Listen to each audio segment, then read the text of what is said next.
What Provincetown meant to Anthony Bourdain. The TV host started his culinary career in the Cape Cod town in the 1970s. Anthony Bourdain, the renowned celebrity chef, television host, and world traveler, was found dead in his hotel room in France on Friday morning at the age of 61. Bourdain's career spanned more than 4 decades and all 7 continents. By his own account, his first brush with the restaurant world was in 1972 in Provincetown, where he landed a job as a dishwasher. Ad choice advertising and red invented by Teeds. I was sharing a house in Provincetown one summer with a bunch of friends from high school, Bourdain told the Boston Globe magazine in 2012. I was not contributing to the rent, and everybody I was living with was working in seasonal jobs at restaurants either as cooks or floor staff. One night they just said, "We need a dishwasher and it's going to be you, since you are not contributing to the rent." So I got started as a dishwasher and fell in love with the whole business and the whole subculture. Advertisement. Bourdain spoke at length about his time in Provincetown during a 2014 Massachusetts episode of his CNN show, Parts Unknown. It was here, all the way out at the tip of Cape Cod, Provincetown, Massachusetts, where the Pilgrims first landed. Bourdain said, "And it was where I first landed, 1972, washed in a town with a head full of orange sunshine and a few friends. Provincetown, a wonderland of tolerance, long-time tradition of accepting artists, writers, the badly behaved, the gay, the different. It was paradise. The joy that can only come with an absolute certainty that you're invincible, that none of the choices that you make will have any repercussions, or any effect on your later life." Bourdain continued, "Because we didn't think about those things. I don't even know what I thought I was going to be. At that point, I certainly didn't think I was going to be a cook. I don't know what I thought I was going to be. I was just, hanging out in a beautiful place."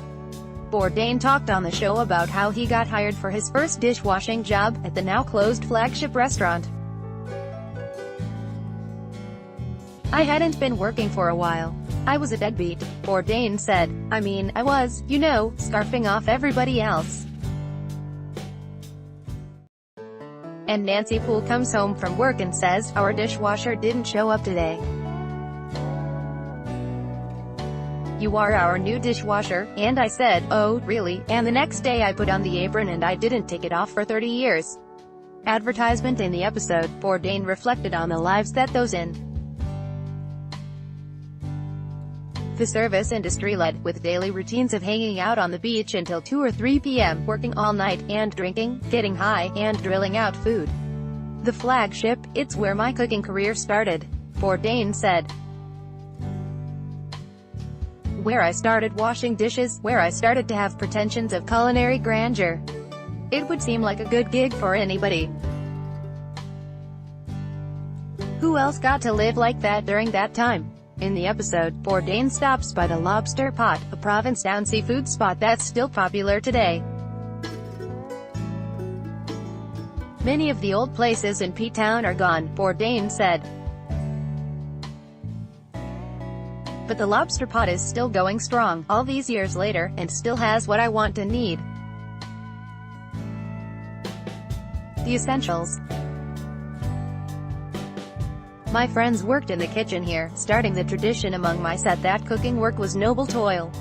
When reached for comment on Friday, the Lobster Pot's Tim McNulty, who has owned the restaurant since 1979, said that Bourdain's death was very sad, on a personal level. "He was a nice guy, very nice guy," McNulty said. "He was a superstar, and came in here to film Parts Unknown, and was just like a normal, regular guy. We thought it was very cool. On a personal level, I think it's really sad. One of Bourdain's companions during the episode was Spiritus Pizza owner John Yingling, who knew Bourdain when he lived in Provincetown in the early 70s, and even let Bourdain sleep on top of a walk-up at the restaurant when he had nowhere else to go. Advertisement: we all did drugs, acted young and crazy, and Tony he was probably a little wilder than some and not as wild as others, Yingling said in the episode. But he was always the guy who I always liked. Yingling told the Boston Globe Friday morning that he was shocked by Bourdain's death. He was really trying to connect food to people in a wonderful kind of way, Yingling said. He went around the world, trying to make people get along better. He was doing a good thing. On Parts Unknown, Bourdain reflected on both Spiritus Pizza and the disorienting nature of visiting Provincetown more than 4 decades after he started his career there. I cannot tell you how frequently I dream about Spiritus Pizza, Bourdain said. I'm walking down Commercial Street, and I'm sort of dimly aware that Spiritus has moved, and there's a sense of dislocation and a loss as I stumble around this sort of Provincetown dreamscape of 40 years ago. I was still here and living in hope. By Taboola sponsored links promoted links you may like. Save70.com flights in Singapore at ridiculously low price. Save70.com Undo family minded, most family friendly dog breeds. Family minded Undo Throne free online game. Find out why everyone in Singapore is